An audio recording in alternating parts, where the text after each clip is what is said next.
오늘 소개해 드릴 책은 이상 작가의 날개입니다. 이 작품은 아내와 나의 기이한 관계를 통해서 근대 지식인들의 모순된 자의식을 보여주고 있습니다. 그리고 무기력함에 종속되어 살다가 비상하는 화자의 모습. 우리도 화자처럼 어떠한 무기력의 유혹에 빠져 있는 건 아닌지 생각해 볼 수 있겠습니다. 그 어떤 유혹에 빠져 있다면 말이죠. 같이 감상해 보실까요? 날개. 이상. 박제가 되어버린 천재를 하시오. 나는 유쾌하오. 이런 때 연애까지가 유쾌하오. 육신이 흐느적 하도록 피로했을 때만 정신이 은하처럼 막 써. 니코틴이 내 횃배 앓는 뱃속으로 스미면 머릿속에 을의 백지가 준비되는 법이요. 그 위에다 나는 위트와 파라독스를 바둑 포석처럼 늘어놓소. 가공할 상식의 병이요. 나는 또 여인과 생활을 설계하오. 연애 기법에 마저 서먹서먹해진 지성의 극치를 흘기 좀 들여다 본 일이 있는, 말하자면 일종의 정신분일자 말이요. 이런 여인의 반만을 영수하는 생활을 설계한다는 말이요. 그런 생활 속에 한 발만 들여놓고 흡사 두 개의 태양처럼 마주 쳐다보면서 낄낄거리는 것이요. 나는 아마 어지간히 인생의 재행이 싱거워서 견딜 수가 없게끔 되고 그만둔 모양이요. 굿바이. 굿바이. 그대는 이따금 그대가 제일 싫어하는 음식을 탐식하는 아이러니를 실천해 보는 것도 놓을 것 같소. 위트와 파라독스와 그대 자신을 위조하는 것도 할 만한 일이요. 그대의 작품은 한 번도 본 일이 없는 기성품에 의하여 차라리 경편하고 고매하리다. 19세기는 될 수 있거든 봉쇄하여 버리요. 도스토예프스키 정신이란 자칫하면 낭비일 것 같소. 위고를 불란서의 빵 한 조각이라고는 누가 그랬는지 지어낸 듯싶소. 그러나 인생 혹은 그 모형에 있어서 디테일 때문에 속는다거나 해서야 되겠소. 화를 보지 마오. 부디 그대께 고하는 것이니. 테이프가 끊어지면 피가 나오. 상체기도 머지않아 완치될 줄 믿소. 굿바이. 감정은 어떤 포즈. 그 포즈의 원소만을 지적하는 것이 아닌지 나도 모르겠소. 그 포즈가 부동자세까지 고도화할 때 감정은 딱 공급을 정지합니다. 나는 내 비범한 발육을 회고하여 세상을 보는 안목을 규정하였소. 여왕봉과 미망인, 세상에 하고 많은 여인이 본질적으로 이미 미망인이 아닌 이가 있으리까. 아니, 여인의 전부가 그 일상에 있어서 개개 미망인이라는 내 논리가 뜻밖에도 여성에 대한 모험이 되어. 굿바이. 그 33번지라는 것이 구조가 흡사 유곽이라는 느낌이 없지 않다.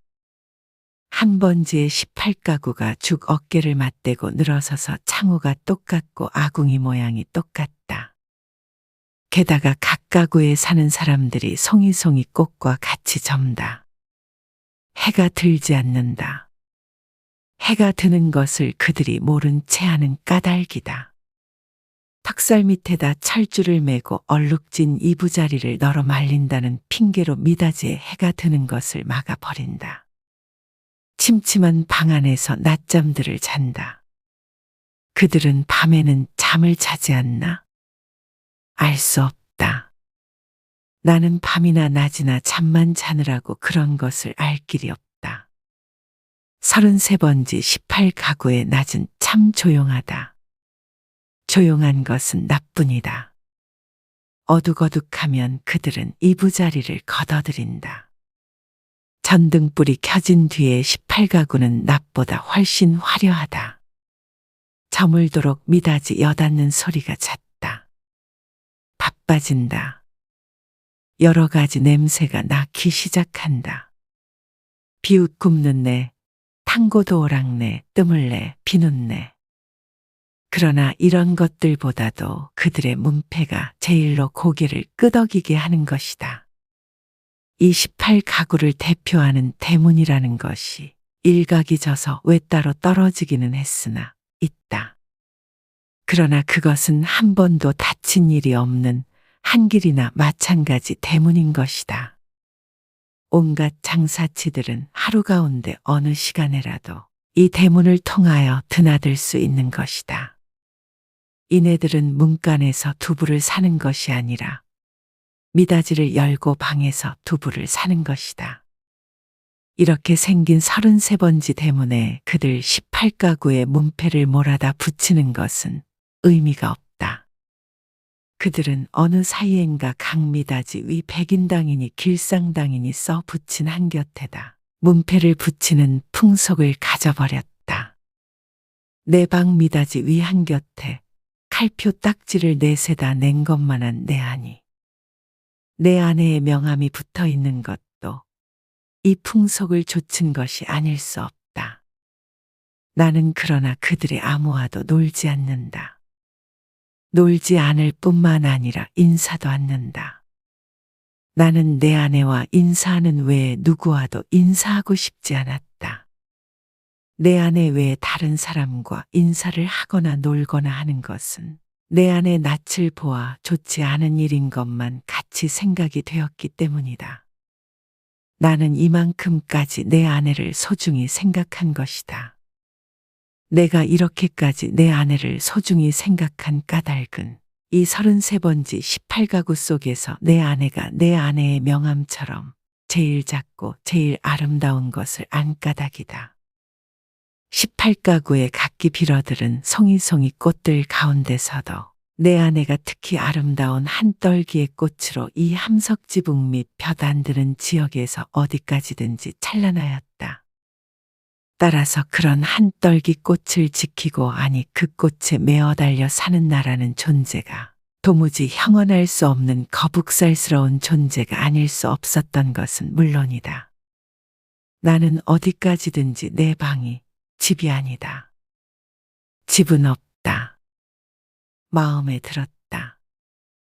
방 안의 기온은 내 체온을 위하여 쾌적하였고 방 안의 침침한 정도가 또한 내 알력을 위하여 쾌적하였다. 나는 내 방 이상의 서늘한 방도 또 따뜻한 방도 희망하지 않았다.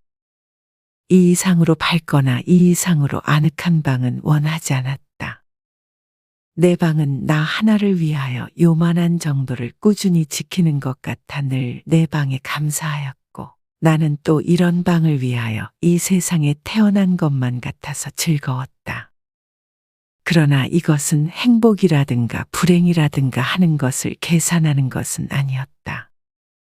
말하자면 나는 내가 행복되다고도 생각할 필요가 없었고 그렇다고 불행하다고도 생각할 필요가 없었다.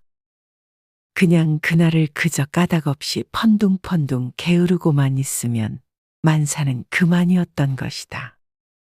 내 몸과 마음의 옷처럼 잘 맞는 방 속에서 뒹굴면서 축 처져 있는 것은 행복이니 불행이니 하는 그런 세속적인 계산을 떠난 가장 편리하고 아니란 말하자면 절대적인 상태인 것이다. 나는 이런 상태가 좋았다. 이 절대적인 내 방은 대문간에서 세어서 똑 7째 칸이다. 럭키 세븐의 뜻이 없지 않다. 나는 이 7이라는 숫자를 훈장처럼 사랑하였다. 이런 이 방이 가운데 장지로 말미암아 2칸으로 나뉘어 있었다는 그것이 내 운명의 상징이었던 것을 누가 알랴. 아랫방은 그래도 해가 든다. 아침결에 책보만한 해가 들었다가 오후에 손수건만 해주면서 나가버린다. 해가 영영 들지 않는 윗방이 즉 내 방인 것은 말할 것도 없다. 이렇게 볕드는 방이 아내 방이요 볕 안 드는 방이 내 방이요 하고 아내와 나 둘 중에 누가 정했는지 나는 기억하지 못한다.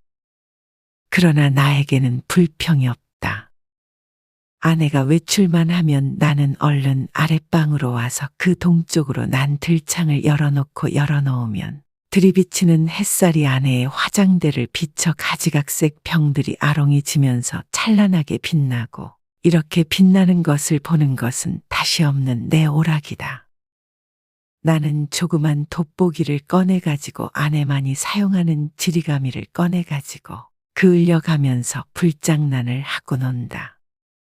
평행광선을 굴절시켜서 한 초점에 모아가지고 그 초점이 따근따근해지다가 마지막에는 종이를 그을리기 시작하고 가느다란 연기를 내면서 드디어 구멍을 뚫어 놓는 데까지 이르는 그 얼마 안 되는 동안에 초조한 맛이 죽고 싶을 만큼 내게는 재미있었다.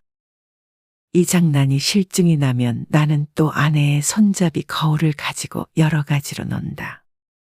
거울이란 제 얼굴을 비칠 때만 실용품이다. 그 외의 경우에는 도무지 장난감인 것이다. 이 장난도 곧 실증이 난다. 나의 유의심은 육체적인 데서 정신적인 데로 비약한다. 나는 거울을 내던지고 아내의 화장대 앞으로 가까이 가서 나란히 늘어놓인 그 가지각색의 화장품 병들을 들여다본다. 그것들은 세상의 무엇보다도 매력적이다. 나는 그 중에 하나만을 골라서 가만히 마개를 빼고 병구멍을 내 코에 가져다 대고 숨 죽이듯이 가벼운 호흡을 하여 본다. 이국적인 센슈얼한 향기가 폐로 스며들면 나는 저절로 스르르 감기는 내 눈을 느낀다. 확실히 아내의 채취의 파편이다. 나는 도로 병마개를 맡고 생각해 본다. 아내의 어느 부분에서 요 냄새가 났던가를.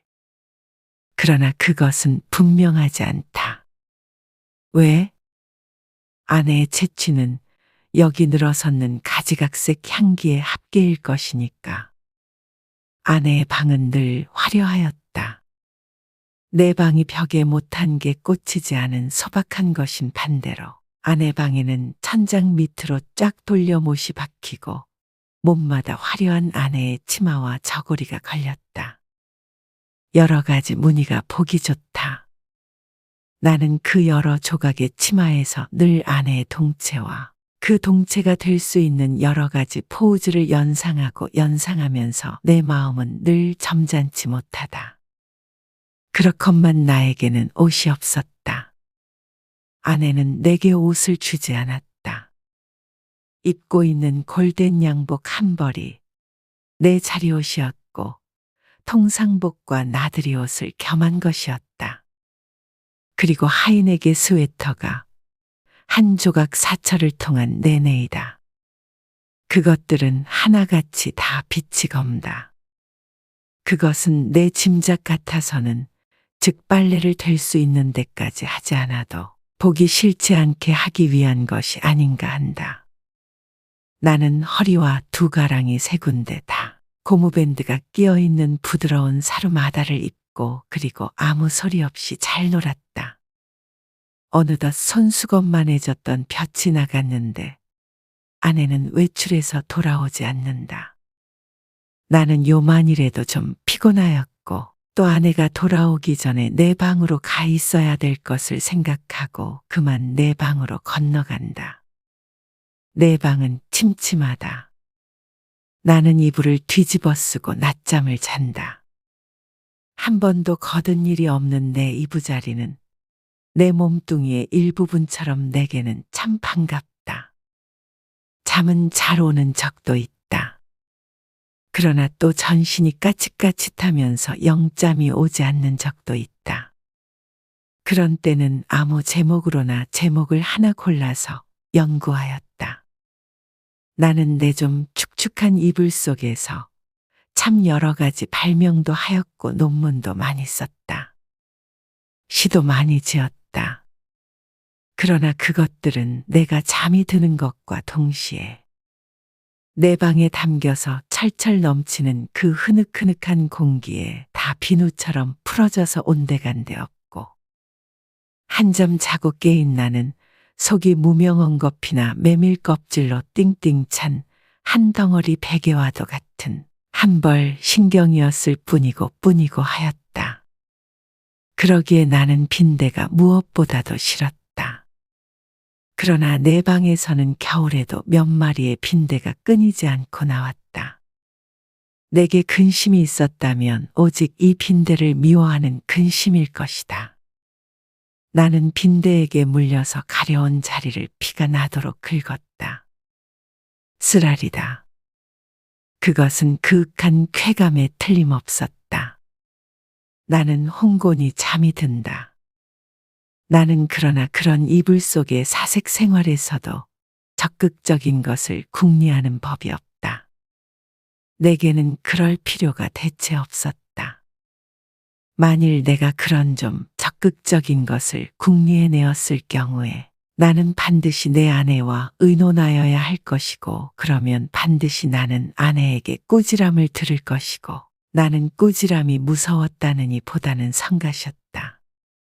내가 제법 한 사람의 사회인의 자격으로 일을 해보는 것도, 아내에게 사설 듣는 것도, 나는 가장 게으른 동물처럼 게으른 것이 좋았다. 될 수만 있으면 이 무의미한 인간의 탈을 벗어 버리고도 싶었다. 나에게는 인간 사회가 스스러웠다. 생활이 스스러웠다. 모두가 서먹서먹할 뿐이었다.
아내는 하루에 2번 세수를 한다.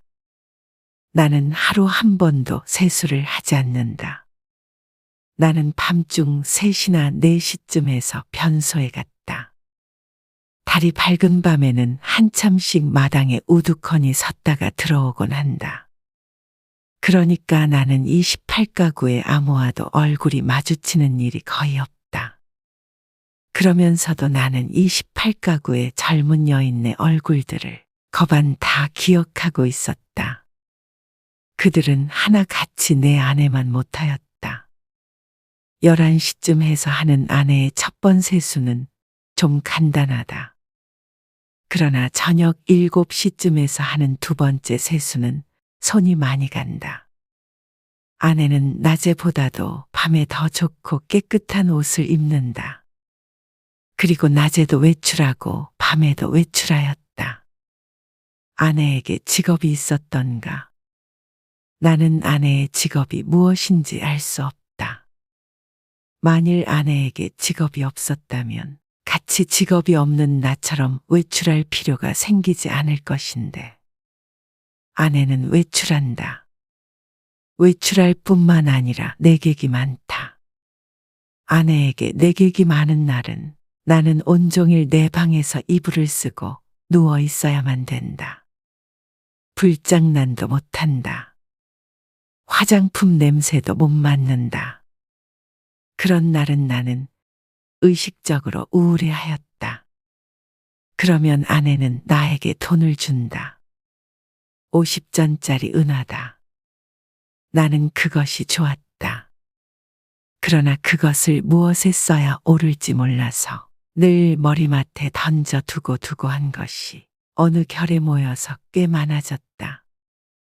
어느 날 이것을 본 아내는 금고처럼 생긴 벙어리를 사다 준다. 나는 한 푼씩 그 속에 넣고 열쇠는 아내가 가져갔다. 그 후에도 나는 덜어 은하를 그 벙어리에 넣은 것을 기억한다. 그리고 나는 게을렀다. 얼마 후 아내의 머리 쪽에 보지 못하던 눈깔잠이 하나 여드름처럼 돋았던 것은 바로 그 금고형 벙어리의 무게가 가벼워졌다는 증거일까.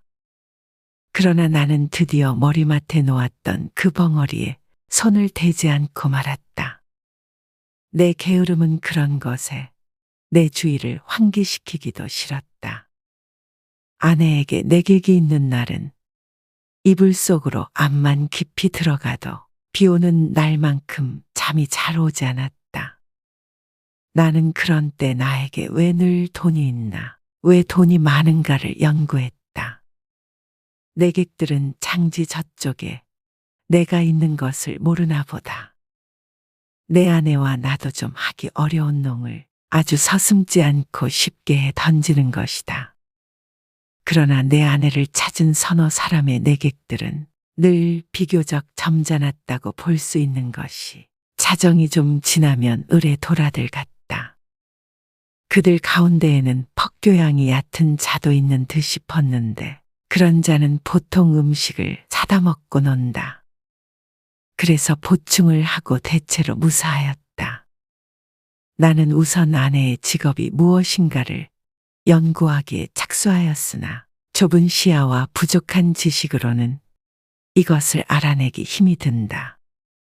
나는 끝끝내 내 아내의 직업이 무엇인가를 모르고 말려나 보다. 아내는 늘 진솔 버섯만 신었다.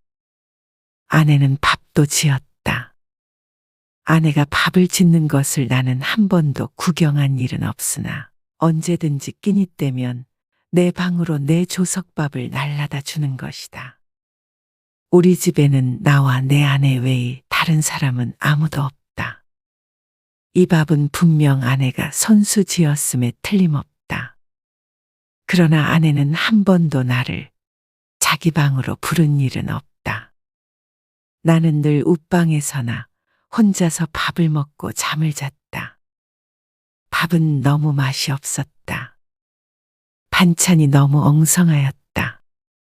나는 닭이나 강아지처럼 말없이 주는 모이를 넓적넓적 받아먹기는 했으나 내심 야속하게 생각한 적도 더러 없지 않다. 나는 안색이 여지없이 창백해가면서 말라 들어갔다.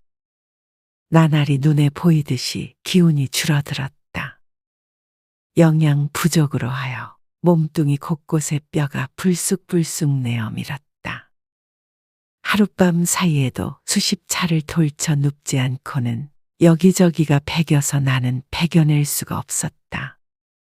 그렇기 때문에 나는 내 이불 속에서 아내가 늘 흔히 쓸 수 있는 저 돈의 출처를 탐색해내는 일변 장지 틈으로 새어나오는 아랫방의 음성은 무엇일까를 간단히 연구하였다. 나는 잠이 잘 안 왔다.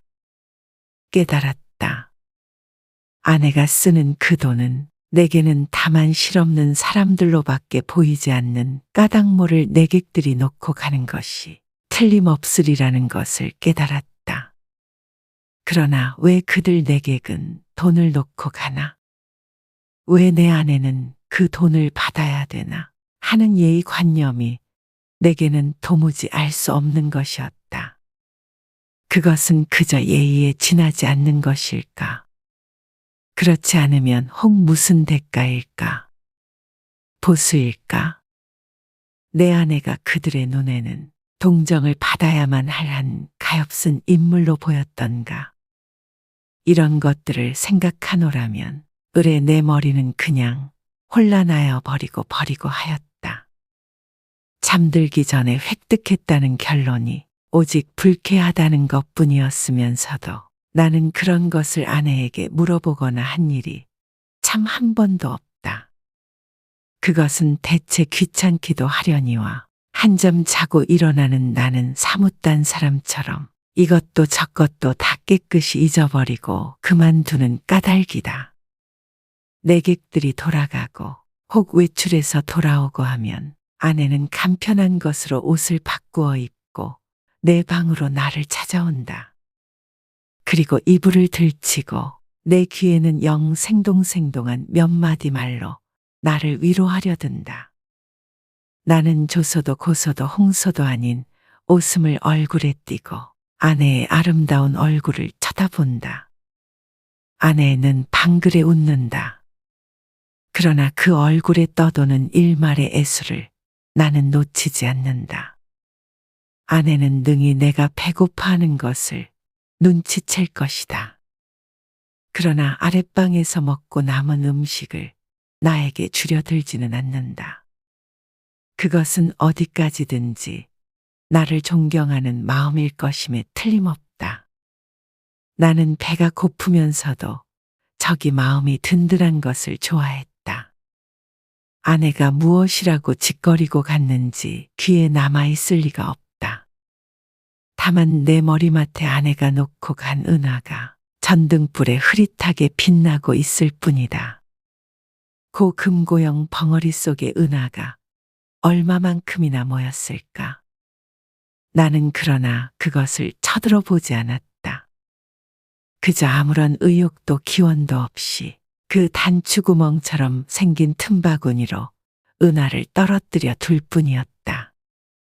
왜 아내의 내객들이 아내에게 돈을 놓고 가나 하는 것이 풀 수 없는 의문인 것 같이 왜 아내는 나에게 돈을 놓고 가나 하는 것도 역시 나에게는 똑같이 풀 수 없는 의문이었다.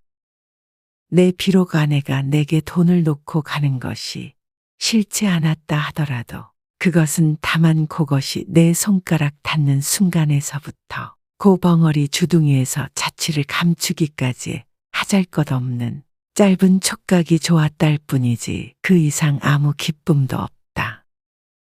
어느 날 나는 고벙어리를 변소에 갖다 넣어버렸다. 그때 벙어리 속에는 몇 푼이나 되는지 모르겠으나 고 은하들이 꽤 들어있었다. 나는 내가 지구 위에 살며 내가 이렇게 살고 있는 지구가 질풍신뢰의 속력으로 광대무변의 공간을 달리고 있다는 것을 생각했을 때 참 허망하였다. 나는 이렇게 부지런한 지구 위에서는 현기증도 날 것 같고 해서 한시바삐 내려버리고 싶었다. 이불 속에서 이런 생각을 하고 난 뒤에는 나는 고 은하를 고 벙어리에 넣고 하는 것조차 귀찮아졌다. 나는 아내가 손수 벙어리를 사용하였으면 하고 생각하였다. 벙어리도 돈도 사실은 아내에게만 필요한 것이지 내게는 애초부터 의미가 전혀 없는 것이었으니까 될 수만 있으면 그 벙어리를 아내는 아내 방으로 가져갔으면 하고 기다렸다. 그러나 아내는 가져가지 않는다. 나는 내가 아내 방으로 가져다 둘까 하고 생각하여 보았으나 그 즈음에는 아내의 내객이 워낙 많아서 내가 아내 방에 가볼 기회가 도무지 없었다. 그래서 나는 하는 수 없이 변소에 갖다 집어넣어 버리고 만 것이다. 나는 서글픈 마음으로 아내의 꾸지람을 기다렸다. 그러나 아내는 끝내 아무 말도 하지 않았다. 않았을 뿐 아니라 여전히 돈은 돈대로 머리맡에 놓고 가지 않나.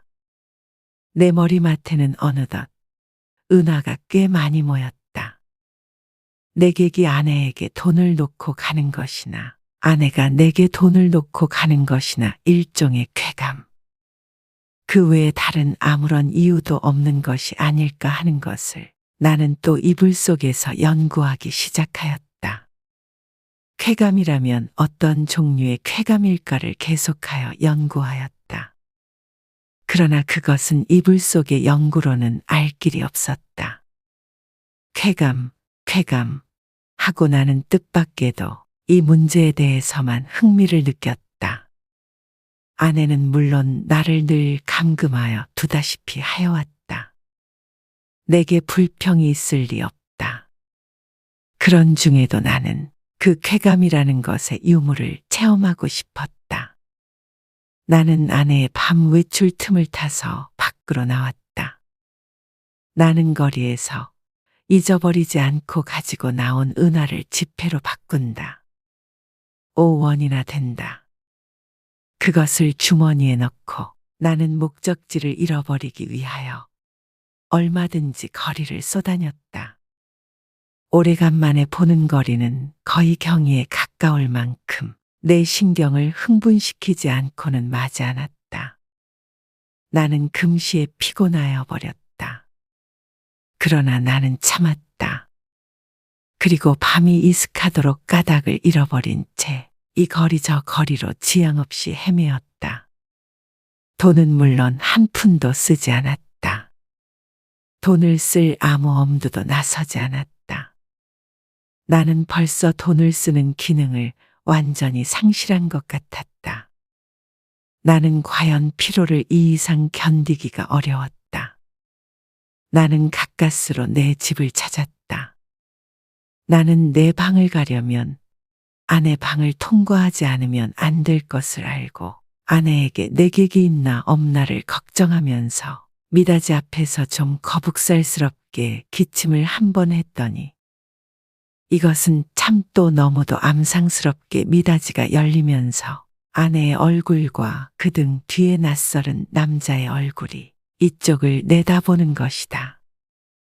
나는 벼랑간 내어 쏟아지는 불빛에 눈이 부셔서 좀 머뭇머뭇했다. 나는 아내의 눈초리를 못 본 것은 아니다. 그러나 나는 모른 채 하는 수밖에 없었다. 왜? 나는 어쨌든 아내의 방을 통과하지 아니하면 안 되니까.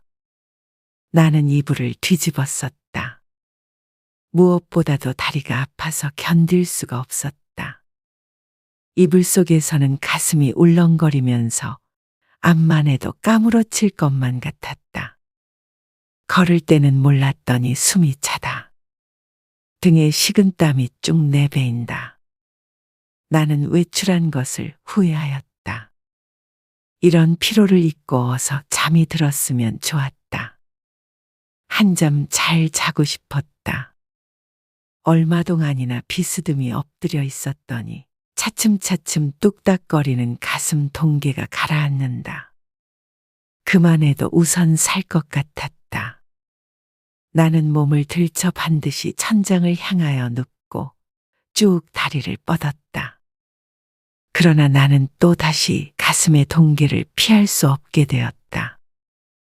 아랫방에서 아내와 그 남자의 내 귀에도 들리지 않을 만큼 낮은 목소리로 서곤거리는 기척이 장지 틈으로 전하여 왔던 것이다. 청각을 더 예민하게 하기 위하여 나는 눈을 떴다. 그리고 숨을 죽였다. 그러나 그때는 벌써 아내와 남자는 앉았던 자리를 툭툭 털고 일어섰고 일어서면서 옷과 모자 쓰는 기척이 나는 듯 하더니 이어 미닫이가 열리고 구두 뒤축 소리가 나고 그리고 뜰에 내려서는 소리가 쿵 하고 나면서 뒤를 따르는 아내의 고무신 소리가 두어 발짝 찍찍 나고 사뿐사뿐 나나하는 사이에 두 사람의 발소리가 대문 쪽으로 사라졌다. 나는 아내의 이런 태도를 본 일이 없다.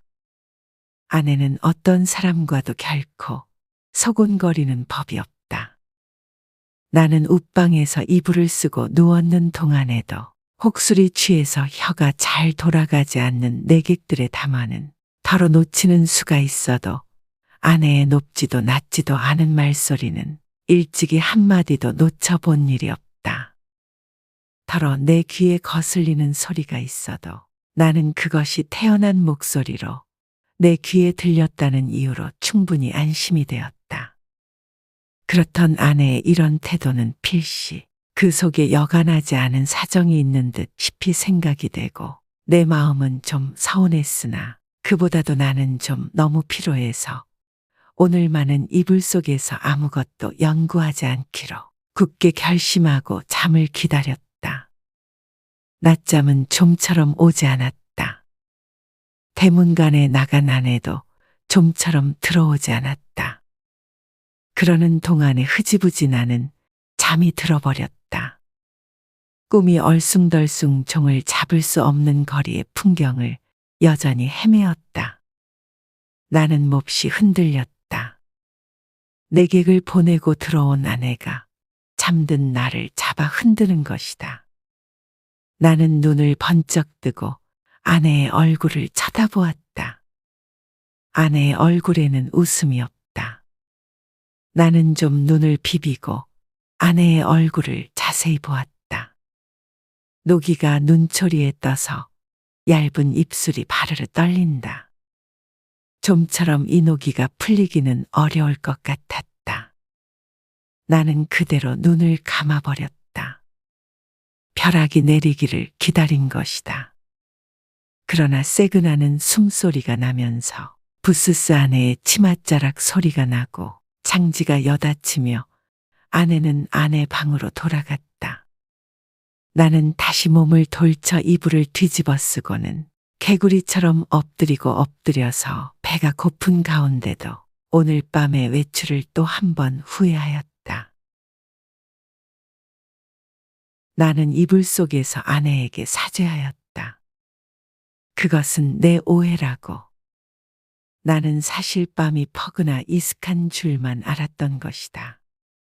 그것이 내 말 맞다나 자정전인지는 정말이지 꿈에도 몰랐다. 나는 너무 피곤하였다. 오래간만에 나는 너무 많이 걸은 것이 잘못이다. 내 잘못이라면 잘못은 그것밖에 없다. 외출은 왜 하였더냐고.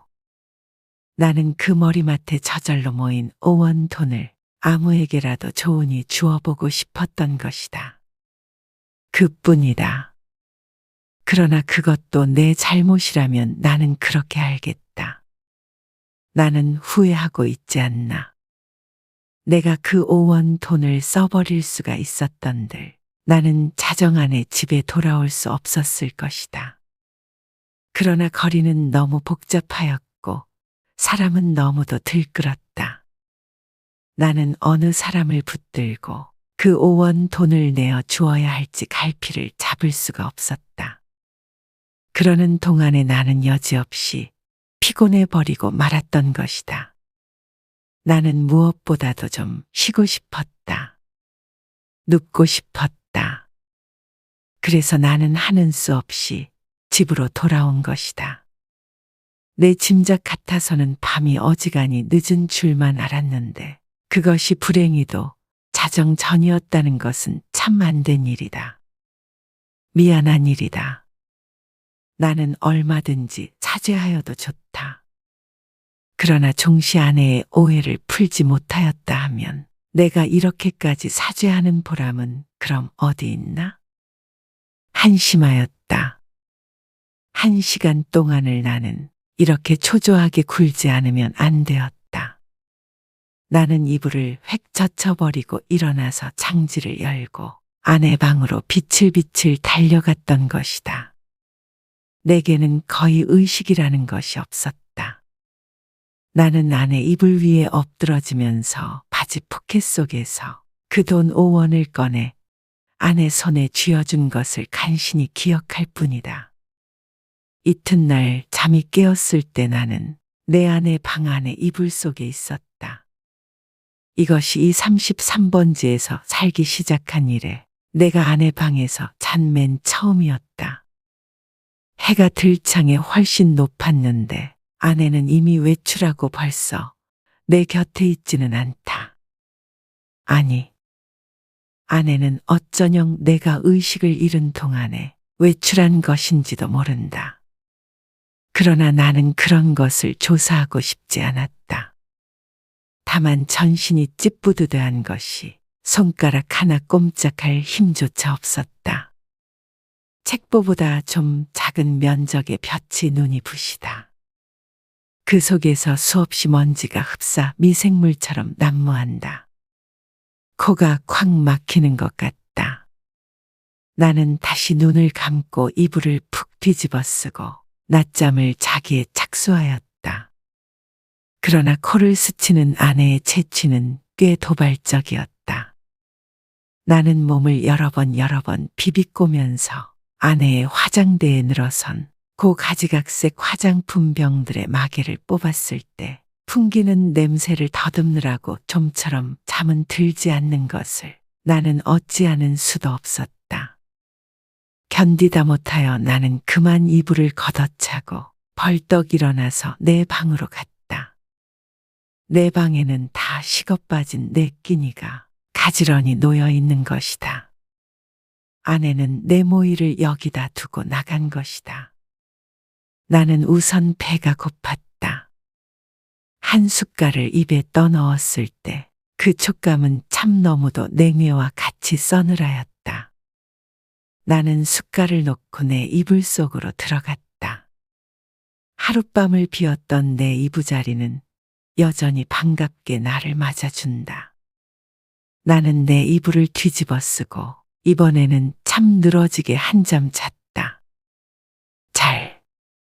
내가 잠을 깬 것은 전등이 켜진 뒤다. 그러나 아내는 아직도 돌아오지 않았나 보다. 아니, 돌아왔다 또 나갔는지 알 수 없다. 그러나 그런 것을 상고하여 무엇하나? 정신이 한결 난다. 나는 밤이를 생각해 보았다.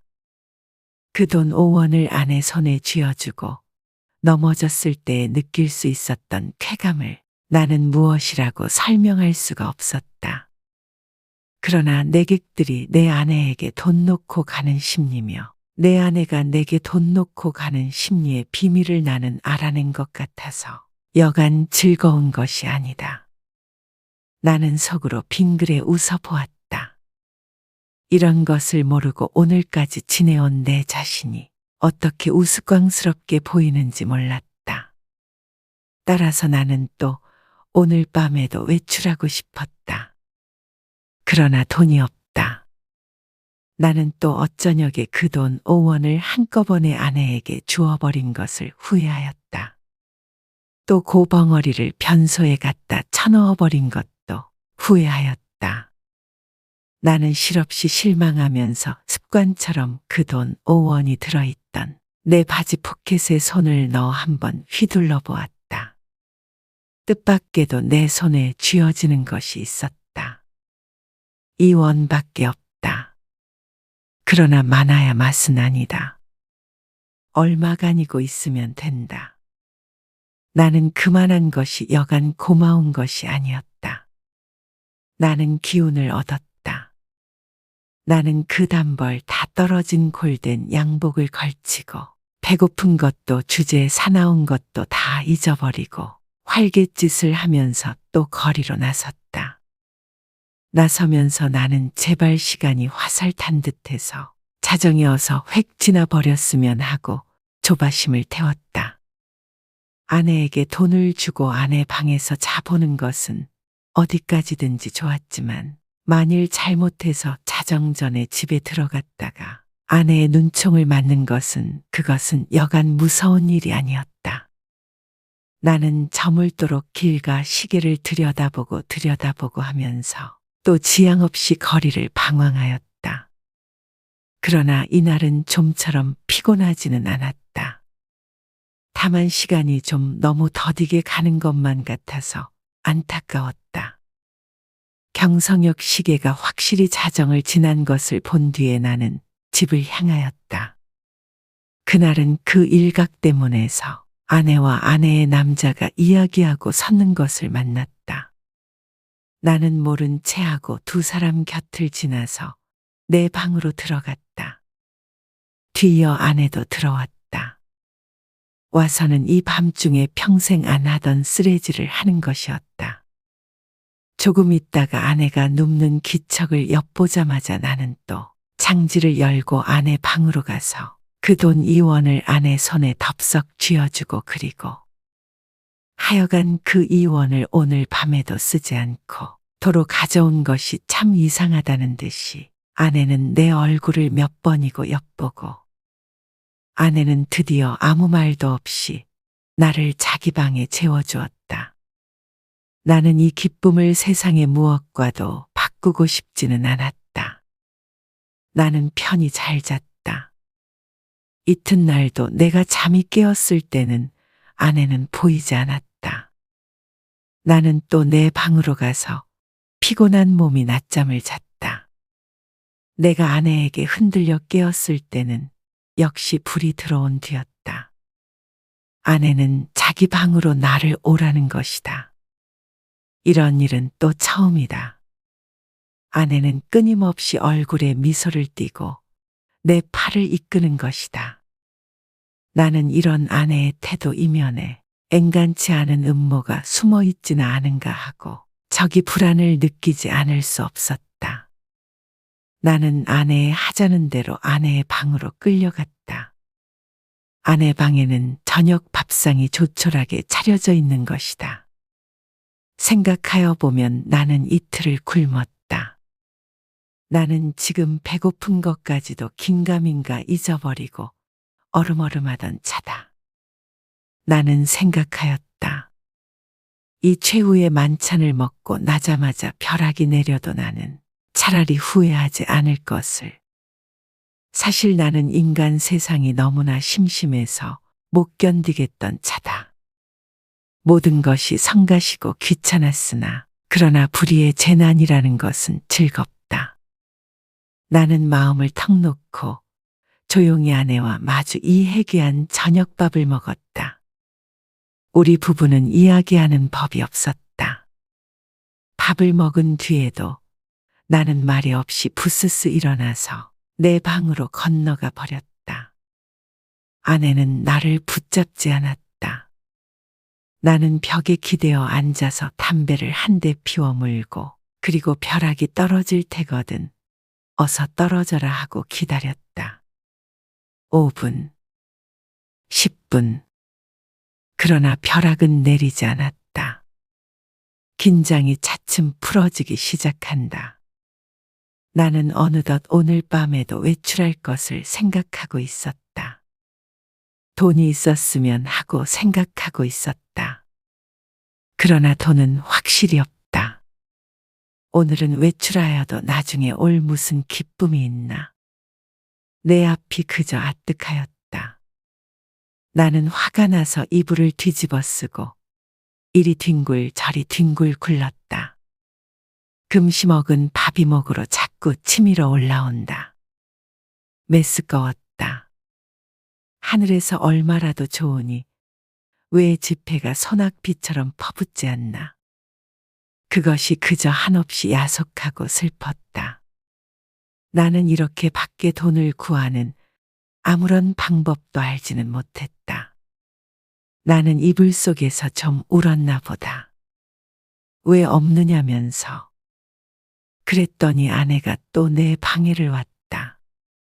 나는 깜짝 놀라 아마 이제서야 벼락이 내리려 나보다 하고 숨을 죽이고 두꺼비 모양으로 엎드려 있었다.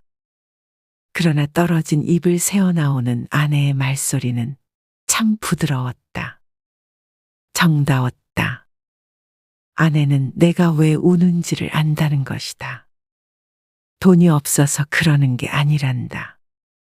나는 실없이 깜짝 놀랐다.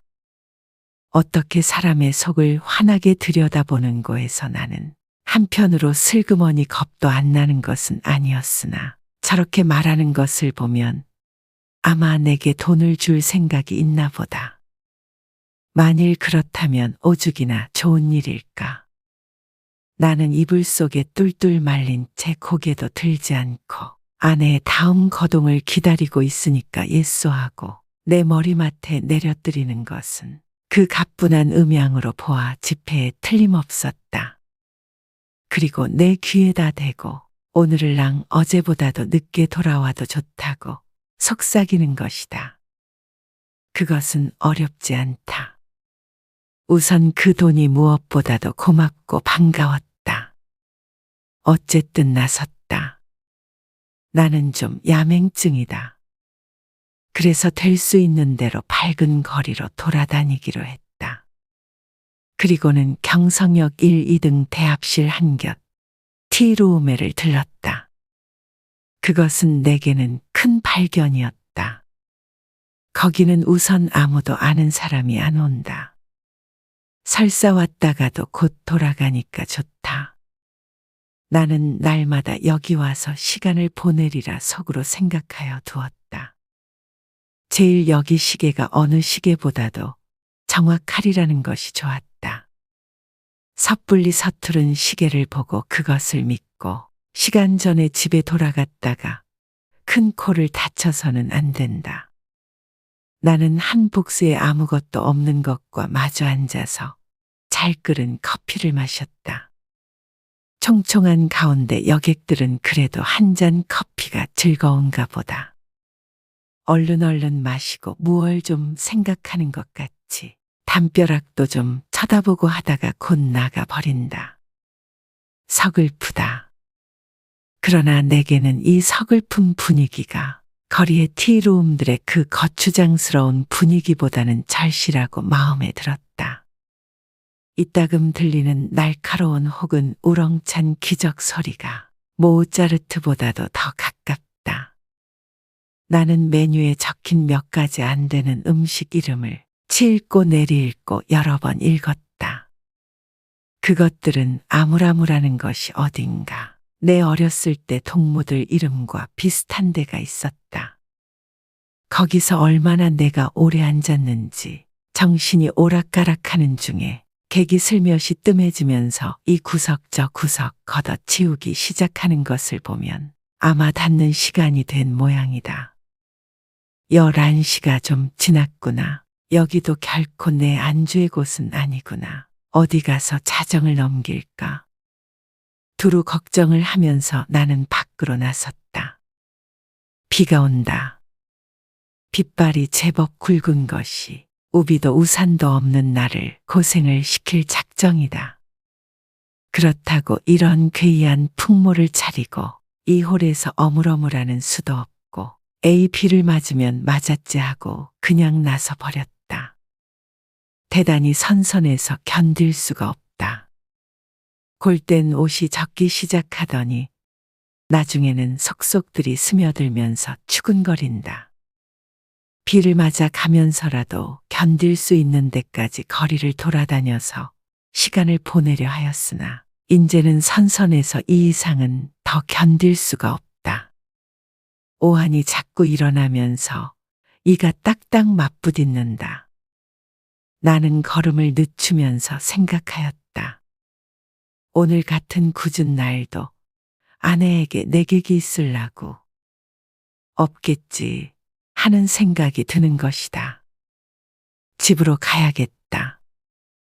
아내에게 불행히 내객이 있거든 내 사정을 하리라. 사정을 하면 이렇게 비가 오는 것을 눈으로 보고 알아주겠지. 불이 나게 와보니까 그러나 아내에게는 내객이 있었다. 나는 너무 춥고 척척해서 얼떨김에 노크하는 것을 잊었다. 그래서 나는 보면 아내가 덜 좋아할 것을 그만 보았다. 나는 간발자국 같은 발자국을 내면서 덤벙덤벙 아내 방을 디디고 내 방으로 가서 쭉 빠진 옷을 활활 벗어버리고 이불을 뒤썼다. 덜덜덜덜 떨린다. 오한이 점점 더 심해 들어온다. 여전 땅이 꺼져 들어가는 것만 같았다. 나는 그만 의식을 잃어버리고 말았다. 이튿날 내가 눈을 떴을 때 아내는 내 머리맡에 앉아서 제법 근심스러운 얼굴이다. 나는 감기가 들었다. 여전히 으스스 춥고 또 골치가 아프고 입에 군침이 도는 것이 씁쓸하면서 다리 팔이 척 늘어져서 노곤하다. 아내는 내 머리를 쓱 짚어보더니 약을 먹어야지 한다. 아내 손이 이마에 선뜻한 것을 보면 신혈이 어지간한 모양인데 약을 먹는다면 해열제를 먹어야지 하고 속생각을 하자니까 아내는 따뜻한 물에 하얀 정제약 4개를 준다. 이것을 먹고 한 잠 푹 자고 나면 괜찮다는 것이다. 나는 널름 받아먹었다. 쌉싸름한 것이 짐작 같아서는 아마 아스피린인가 싶다. 나는 다시 이불을 쓰고 단번에 그냥 죽은 것처럼 잠이 들어버렸다. 나는 콧물을 훌쩍훌쩍 하면서 여러 날을 앓았다. 앓는 동안에 끊이지 않고 그 정제약을 먹었다. 그러는 동안에 감기도 나았다. 그러나 입맛은 여전히 소태처럼 썼다. 나는 차츰 또 외출하고 싶은 생각이 났다. 그러나 아내는 나더러 외출하지 말라고 이르는 것이다. 이 약을 날마다 먹고 그리고 가만히 누워 있으라는 것이다. 공연히 외출을 하다가 이렇게 감기가 들어서 저를 고생시키는 게 아니란다. 그도 그렇다. 그럼 외출을 하지 않겠다고 맹세하고 그 약을 연복하여 몸을 좀 보애보리라고 나는 생각하였다. 나는 날마다 이불을 뒤집어 쓰고 밤이나 낮이나 잤다. 유난스럽게 밤이나 낮이나 졸려서 견딜 수가 없는 것이다. 나는 이렇게 잠이 자꾸만 오는 것은 내가 몸이 훨씬 튼튼해진 증거라고 굳게 믿었다. 나는 아마 한 달이나 이렇게 지냈나 보다. 내 머리와 수염이 좀 너무 자라서 후뜻해서 견딜 수가 없어서 내 거울을 좀 보리라고 아내가 외출한 틈을 타서 나는 아내 방으로 가서 아내의 화장대 앞에 앉아 보았다. 상당하다. 수염과 머리가 참 상당하였다. 오늘은 이발을 좀 하리라고 생각하고 겸사겸사 고 화장품 병들 마개를 뽑고 이것저것 맡아보았다. 한동안 잊어버렸던 향기 가운데서는 몸이 베베 꼬일 것 같은 채취가 전해 나왔다. 나는 아내의 이름을 속으로만 한번 불러보았다. 연심이 하고 오래간만에 돋보기 장난도 하였다. 거울 장난도 하였다. 창에 든 볕이 여간 따뜻한 것이 아니었다. 생각하면 5월이 아니냐. 나는 커다랗게 기지개를 한번 켜보고 아내 베개를 내려베고 벌떡 자빠져서는 이렇게도 편안하고 즐거운 세월을 하느님께 흠씬 자랑하여 주고 싶었다. 나는 참 세상에 아무 것과도 교섭을 가지지 않는다. 하느님도 아마 나를 칭찬할 수도 처벌할 수도 없는 것 같다. 그러나 다음 순간 실로 세상에도 이상스러운 것이 눈에 띄었다. 그것은 최면약 아달린갑이었다. 나는 그것을 아내의 화장대 밑에서 발견하고 그것이 흡사 아스피린처럼 생겼다고 느꼈다. 나는 그것을 열어보았다. 꼭 4개가 비었다. 나는 오늘 아침에 4개의 아스피린을 먹은 것을 기억하고 있었다. 나는 잤다. 어제도 그제도 그제도 나는 졸려서 견딜 수가 없었다. 나는 감기가 다 나았는데도 아내는 내게 아스피린을 주었다. 내가 잠이 든 동안에 이웃에 불이 난 일이 있다. 그때에도 나는 자느라고 몰랐다. 이렇게 나는 잤다. 나는 아스피린으로 알고 그럼 한 달 동안을 두고 아달린을 먹어온 것이다. 이것은 좀 너무 심하다. 벼랑간 아뜩하더니 하마터면 나는 까무러칠 뻔하였다. 나는 그 아달린을 주머니에 넣고 집을 나섰다. 그리고 산을 찾아 올라갔다. 인간 세상에 아무것도 보기가 싫었던 것이다. 걸으면서 나는 아무쪼록 아내에 관계되는 일은 일체 생각하지 않도록 노력하였다. 길에서 까무러치기 쉬우니까다. 나는 어디라도 양지가 바른 자리를 하나 골라 자리를 잡아가지고 서서히 아내에 관하여서 연구할 작정이었다.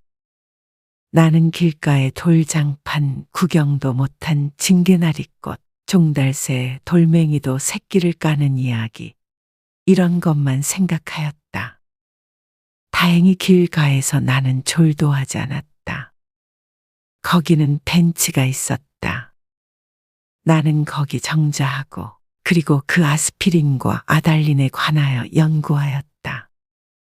그러나 머리가 도무지 혼란하여 생각이 체계를 이루지 않는다. 단 5분이 못 가서 나는 그만 귀찮은 생각이 번쩍 들면서 심술이 났다. 나는 주머니에서 가지고 온 아달린을 꺼내 남은 6개를 한꺼번에 질겅질겅 씹어 먹어버렸다. 맛이 익살맞다. 그리고 나서 나는 그 벤치 위에 가로 기다랗게 누웠다. 무슨 생각으로 내가 그따위 짓을 했나 알 수가 없다. 그저 그러고 싶었다. 나는 개서 그냥 깊이 잠이 들었다. 잠결에도 바위 틈으로 흐르는 물소리가 졸졸하고 언제까지나 귀에 어렴풋이 들려왔다. 내가 잠을 깨었을 때는 날이 환히 밝은 뒤다. 나는 거기서 일주야를 잔 것이다. 풍경이 그냥 노랗게 보인다. 그 속에서도 나는 번개처럼 아스피린과 아달린이 생각났다. 아스피린, 아달린, 아스피린, 아달린, 마르크, 말사스, 마도로스, 아스피린, 아달린. 아내는 한 달 동안 아달린을 아스피린이라고 속이고 내게 먹였다. 그것은 아내 방에서 이 아달린 갑이 발견된 것으로 미루어 증거가 너무나 확실하다. 무슨 목적으로 아내는 나를 밤이나 낮이나 재웠어야 됐나? 나를 밤이나 낮이나 재워놓고 그리고 아내는 내가 자는 동안에 무슨 짓을 했나? 나를 조금씩 조금씩 죽이려던 것일까? 그러나 또 생각하여 보면 내가 한 달을 두고 먹어온 것이 아스피린이었는지도 모른다. 아내는 무슨 근심되는 일이 있어서 밤이면 잠이 잘 오지 않아서 정작 아내가 아달린을 사용한 것이나 아닌지. 그렇다면 나는 참 미안하다. 나는 아내에게 이렇게 큰 의혹을 가졌다는 것이 참 안 됐다. 나는 그래서 불이 나게 거기서 내려왔다. 아랫도리가 회회내어 져이면서 어찌러찌란 것을 나는 겨우 집을 향하여 걸었다. 8시 가까이였다. 나는 내 잘못된 생각을 죄다 일러 바치고 아내에게 사죄하려는 것이다. 나는 너무 급해서 그만 또 말을 잊어버렸다. 그랬더니 이건 참 큰일 났다. 나는 내 눈으로 절대로 보아서 안 될 것을 그만 딱 보아버리고 만 것이다. 나는 얼떨결에 그만 냉큼 미닫이를 닫고 그리고 현기증이 나는 것을 진정시키느라고 잠깐 고개를 숙이고 눈을 감고 기둥을 짚고 섰자니까. 1초 여유도 없이 횡미닫이가 다시 열리더니 매무새를 풀어헤친 아내가 불쑥 내밀면서 내 멱살을 잡는 것이다. 나는 그만 어지러워서 개가 나둥그러졌다. 그랬더니 아내는 넘어진 내 위에 덮치면서 내 살을 함부로 물어뜯는 것이다. 아파 죽겠다. 나는 사실 반항할 의사도 힘도 없어서 그냥 넙적 엎드려 있으면서 어떻게 되나 보고 있자니까 뒤이어 남자가 나오는 것 같더니 아내를 한아름에 덥석 안아 가지고 방으로 들어가는 것이다. 아내는 아무 말 없이 다소곳이 그렇게 안겨 들어가는 것이 내 눈에 여간 미운 것이 아니다. 밉다. 아내는 너 밤새워 가면서 도둑질하러 다니느냐, 계집질하러 다니느냐고 발악이다. 이것은 참 너무 억울하다. 나는 어안이 벙벙하여 도무지 입이 떨어지지를 않았다. 너는 그야말로 나를 살해하려 던 것이 아니냐고 소리를 한번 꽥 질러보고도 싶었으나 그런 긴가민가한 소리를 섣불리 입 밖에 내었다가는 무슨 화를 볼는지 알 수 없다. 차라리 억울하지만 잠자코 있는 것이 우선 상책인 듯이 생각이 들길래 나는 이것은 또 무슨 생각으로 그랬는지 모르지만 툭툭 떨고 일어나서 내 바지 포켓 속에 남은 돈 몇천 몇십 전을 가만히 꺼내서는 몰래 미닫이를 열고 살며시 문지방 밑에다 놓고 나서는 나는 그냥 줄다른 박지를 쳐서 나와 버렸다. 여러 번 자동차에 치일 뻔하면서 나는 그래도 경성역으로 찾아갔다.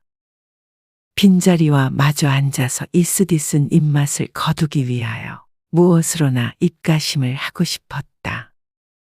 커피. 좋다. 그러나 경성역 홀에 한 걸음 들여놓았을 때 나는 내 주머니에는 돈이 한 푼도 없는 것을, 그것을 깜박 잊었던 것을 깨달았다. 또 아뜩하였다. 나는 어디선가 그저 맥없이 머뭇머뭇하면서 어쩔 줄을 모를 뿐이었다. 얼빠진 사람처럼 그저 이리 갔다 저리 갔다 하면서 나는 어디로 들입다 쏘다녔는지 하나도 모른다. 다만 몇 시간 후에 내가 미스꽃이 옥상에 있는 것을 깨달았을 때는 거의 대낮이었다. 나는 거기 아무데나 주저앉아서 내 자라온 26해를 회고하여 보았다. 몽롱한 기억 속에서는 이렇다는 아무 제목도 불거져 나오지 않았다. 나는 또 내 자신에게 물어보았다. 너는 인생에 무슨 욕심이 있느냐고. 그러나 있다고도 없다고도 그런 대답은 하기가 싫었다. 나는 거의 나 자신의 존재를 인식하기조차도 어려웠다. 허리를 굽혀서 나는 그저 금붕어를 들여다보고 있었다. 금붕어는 참 잘들도 생겼다. 작은 놈은 작은 놈대로, 큰 놈은 큰 놈대로 다 싱싱하니 보기 좋았다. 내려 비치는 5월 햇살의 금붕어들은 그릇 바탕에 그림자를 내려뜨렸다. 지느러미는 하늘하늘 손수건을 흔드는 흉내를 낸다. 나는 이 지느러미 수요를 헤어보기도 하면서 굽힌 허리를 좀처럼 펴지 않았다. 등이 따뜻하다. 나는 또 오타게 거리를 내려다보았다. 거기서는 피곤한 생활이 또 금붕어 지느러미처럼 흐느흐느 허우적거렸다. 눈에 보이지 않는 끈적끈적한 줄에 엉켜서 헤어나지들을 못한다. 나는 피로와 공복 때문에 무너져 들어가는 몸뚱이를 끌고 그 오타게 거리 속으로 섞여가지 않는 수도 없다. 생각하였다. 나서서 나는 또 문득 생각하여 보았다. 이 발길이 지금 어디로 향하여 가는 것인가를. 그때 내 눈앞에는 아내의 모가지가 벼락처럼 내려 떨어졌다. 아스피린과 아달린. 우리들은 서로 오해하고 있느니라. 설마 아내가 아스피린 대신에 아달린의 정량을 나에게 먹여왔을까? 나는 그것을 믿을 수는 없다. 아내가 대체 그럴 까닭이 없을 것이니 그러면 나는 날밤을 새면서 도둑질을 계집질을 하였나? 정말이지 아니다. 우리 부부는 숙명적으로 발이 맞지 않는 절름발이인 것이다. 내나 아내나 제 거동에 로직을 붙일 필요는 없다. 편애할 필요도 없다. 사실은 사실대로, 오해는 오해대로, 그저 끝없이 발을 절뚝거리면서 세상을 걸어가면 되는 것이다. 그렇지 않을까? 그러나 나는 이 발길이 아내에게로 돌아가야 옳은가? 이것만은 분간하기가 좀 어려웠다. 가야 하나? 그럼 어디로 가나? 이때 뚜하고 정오 사이렌이 울었다. 사람들은 모두 내 활개를 펴고 닭처럼 푸드덕거리는 것 같고 온갖 유리와 강철과 대리석과 지폐와 잉크가 부글부글 끓고 수선을 떨고 하는 것 같은 찰나. 그야말로 현란을 극한 정오다. 나는 불현듯 겨드랑이가 가렵다. 아, 그것은 내 인공의 날개가 돋았던 자국이다. 오늘은 없는 이 날개. 머릿속에서는 희망과 야심이 말소된 페이지가 딕셔너리 넘어가듯 번뜩였다. 나는 걷던 걸음을 멈추고 그리고 일어나 한번 이렇게 외쳐보고 싶었다. 날개야 다시 돋아라. 날자. 날자. 한 번만 더 날잡구나. 한 번만 더 날아보자꾸나. 지금까지 영상을 시청해 주셔서 감사합니다. 구독, 좋아요는 영상 제작에 큰 힘이 됩니다.